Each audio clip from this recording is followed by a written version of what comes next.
Imagine a life spent hidden from the sun. A life of solitude, trapped by the fear of discrimination and violence from your own community. A life faced with the risk of being murdered in your own home. Your organs sold on the black market and used in rituals. Just because of a lack of pigment in your skin. Something you were born with. In many countries across Africa, this is the life of someone born with albinism. But it doesn't have to be. Miriam Emanuel was a young girl that I heard about back in 2009 during my first trip to Tanzania.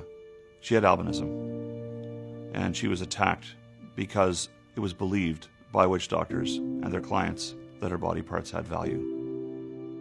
People with albinism in African countries have faced discrimination for a long, long time. In the absence of any medical explanation, it's assumed they're a curse, they're a ghost, that they're evil, and so they're immediately ostracized, they're immediately excluded. Sometimes babies are killed at birth. They're often not able to go to school. They often die prematurely of skin cancer due to lack of sun protection. It's a difficult life. When I read the story, it touched my heart. Because I have albinism, simply put, I get it. These are my people, and they are being killed and they're being slaughtered like animals. I have to go and see if I can do something to help. Under the same sun, our reason for existence, our vision, if you will, is to end discrimination against people with albinism. So then we had to ask ourselves, what's the best way to end discrimination? You're trying to change hearts and minds by using a two-pronged approach. Firstly, we take students with albinism who are not attending school or who are underperforming in their existing schools. We place them in high-quality private educational institutions from kindergarten all the way to university, and we give them the best education possible and all the tools necessary to succeed. The second prong in our approach is public education.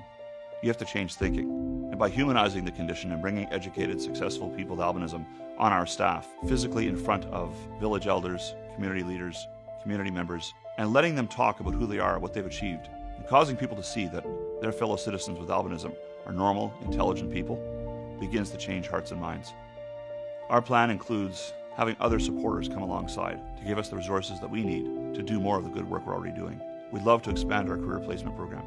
More of our students are getting older, and they're going to need assistance to fight the prejudice in the workplace, to give employers education, and to follow up with our students to ensure that they're placed for success.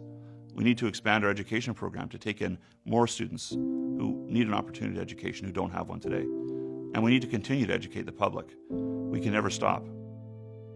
I have a dream one day that people with albinism in Tanzania, in Africa, and all over the world will take their rightful place in every level of society, and that the days of discrimination will become a faint memory.